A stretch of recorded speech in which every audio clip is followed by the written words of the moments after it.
चलो आज हम ऐसे टॉपिक के बारे में बात करने जा रहे हैं जिसको हमें अनदेखा किया जाता है, मेल नर्स। चलिए समझते हैं। जब हम एक नर्स के बारे में सोचते हैं तो अक्सर एक सफ़ेद यूनिफॉर्म वाली महिला की तस्वीर हमारे दिमाग में आती है, पर क्या यह तस्वीर पूरी है?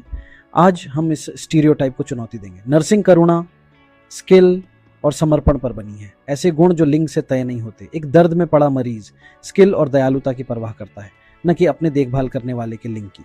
पुरुष नर्स रोज साबित करते हैं कि करुणा और ताकत एक दूसरे के विपरीत नहीं है। आइए देखें कि दुनिया पुरुष नर्सों को कैसे देखती है और भारत में लिंग आधारित नीतियों का क्या असर होता है।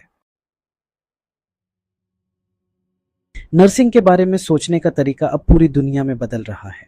अमेरिका, यूनाइटेड किंगडम और नीदरलैंड जैसे देश इस बदलाव में सबसे आगे हैं।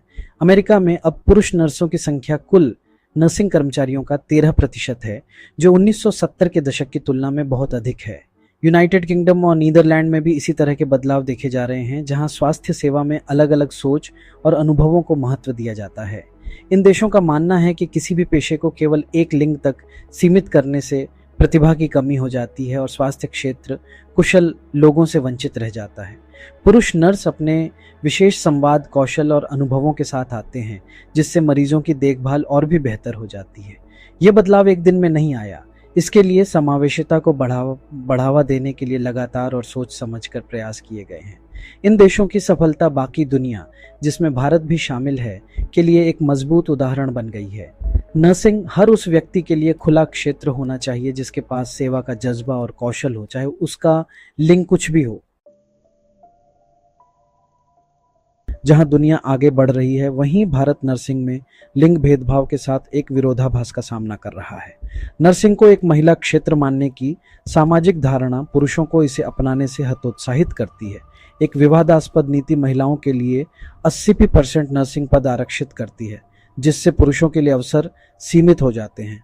ये नीति महिलाओं की सुरक्षा सुनिश्चित करने के लिए बनाई गई थी, पर इसकी भेदभाव को औपचारिक बनाने के लिए आलोचना की जाती है। हेल्थ केयर प्रोफेशनल की कमी वाले देश में योग्य पुरुषों को बाहर करना तर्कहीन है। पुरुष नर्स भी उतने ही सक्षम और इमरजेंसी केयर जैसे मुश्किल क्षेत्रों में महत्वपूर्ण हैं। 80-20 की नीति समानता के लिए एक बड़ा झटका है, जो पूरे भारत में पुरुष नर्सों को प्रभावित कर रही है। समान योग्यता के बावजूद पुरुषों को महिला साथियों की तुलना में कम नौकरी के अवसर मिलते हैं। विरोध प्रदर्शन और कानूनी चुनौतियां इस नीति के संवैधानिक समानता के खिलाफ होने को उजागर करती हैं।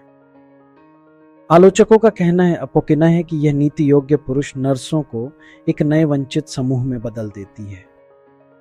कई पुरुषों को बेरोजगारी या कम वेतन वाली निजी क्षेत्र की नौकरियों का सामना करना पड़ता है, जो देश के लिए नुकसानदायक है। यह नीति हानिकारक रूढ़ियों को बढ़ावा देती है और विविध देखभाल के लिए मरीजों की जरूरतों की अनदेखी करती है। एक संतुलित नर्सिंग टीम जटिल मरीजों की जरूरतों को बेहतर ढंग से संभाल सकती है। पहला कदम 80-20 की नीति की समानता और प्रोफेशनलिज्म के नजरिए से समीक्षा करना है। नर्सिंग की नौकरियों के लिए लिंग नहीं, बल्कि योग्यता मानदंड होना चाहिए। हमें एक सामाजिक बदलाव की जरूरत है, जो मीडिया और कहानी कहने के जरिए पुरुष नर्सों की रूढ़ियों को चुनौती दे। पुरुष नर्सों को रोल मॉडल के रूप में मनाएं। युवा पुरुषों को नर्सिंग करने के लिए प्रोत्साहित करें। नर्सिंग लिंग से ऊपर है, मानवता और करुणा पर ध्यान केंद्रित करती है। एक विविध वर्कफोर्स विविध मरीजों की आबादी को समग्र देखभाल प्रदान करती है। आइए एक ऐसे भविष्य की ओर काम करें जहां हर हीलर लिंग की परवाह किए बिना गर्व के साथ सफेद यूनिफॉर्म पहने।